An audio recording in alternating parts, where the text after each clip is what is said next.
Good morning to you. You're watching and listening to Breakfast with Stephen and Anne.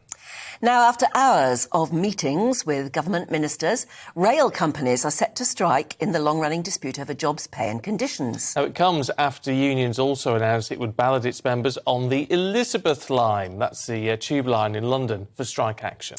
Well, let's speak now to the former Senior Assistant General Secretary of the RMT Union, Steve Hedley, who can hopefully tell us more about it. Hello there, Steve. Thanks for joining us.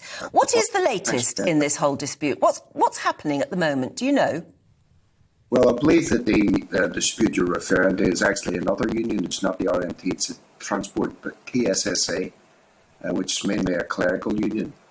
And like everybody else, they've been in negotiations with the train operating companies and Network Rail. What happened is that the employers have told them in no uncertain terms that the government aren't allowing the employers to make an offer to settle the strike.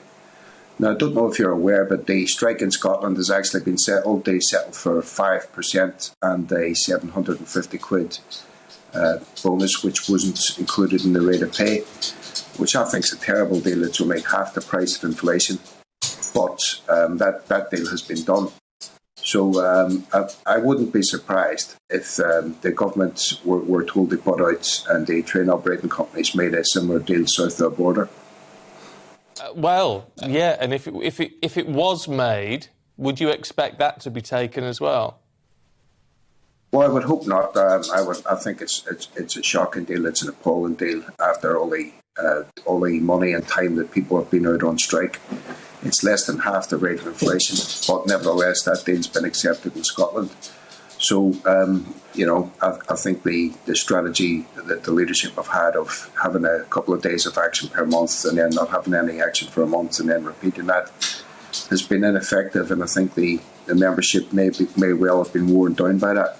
So I think if an offer is made, something similar to the offer made in Scotland, there is the danger that people might accept it because they're demoralised, yeah. Well, yes, demoralised, but also, I mean, nobody likes being on strike, do they? So maybe, even though you're not impressed by what might be the deal, if most of the workers consider it acceptable, it's a good deal, isn't it? Just before Christmas, it's good for everybody to settle.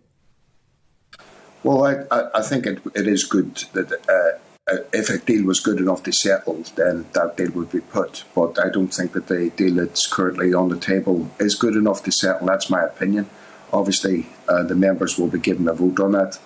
They'll have a referendum ballot on that, and they will decide. But I really hope that people, after sacrificing all the money and time that they have, and put up a fantastic campaign, won't let themselves down and won't let the union leaderships do a deal that isn't in their benefit.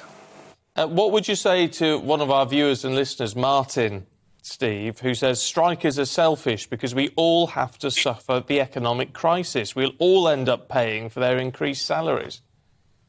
Yeah, well, I mean, Martin seems to be economically illiterate. The inflation hasn't been driven by the strikes. It's been driven by food prices. It's been driven by oil prices. It's been driven by profiteering companies.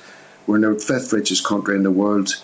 About 3% of people enjoy over 40% of the GDP, the wealth of this country.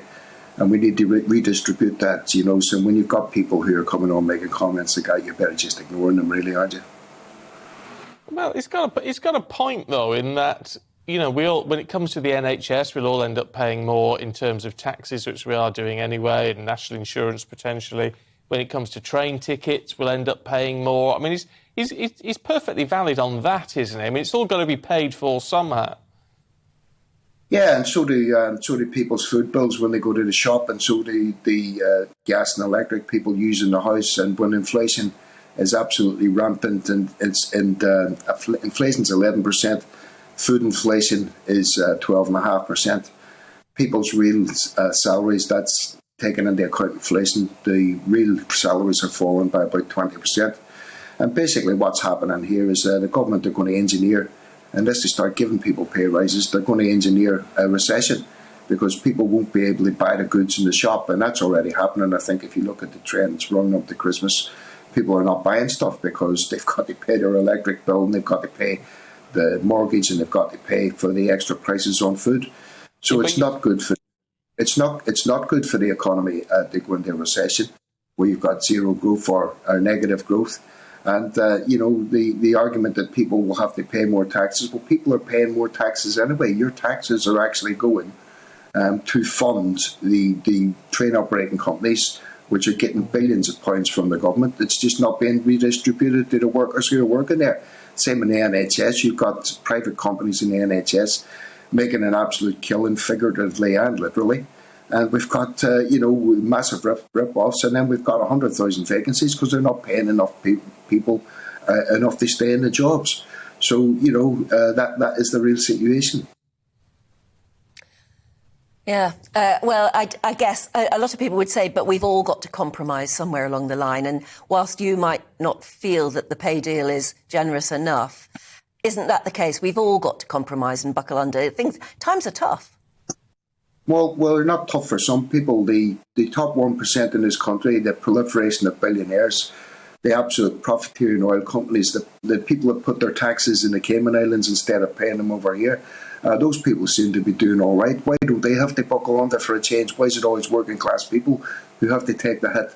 And people are fed up with it, and they're not going to be driven into poverty where they're over the winter. They're going to have to make a choice: do they eat properly or do they heat their houses? And it's just not acceptable. So there's enough money in this country, the fifth richest country in the world. It's just in the hands of a small minority of people, and that is the change. Steve Hedley, good to talk to you as always. Thanks very much indeed.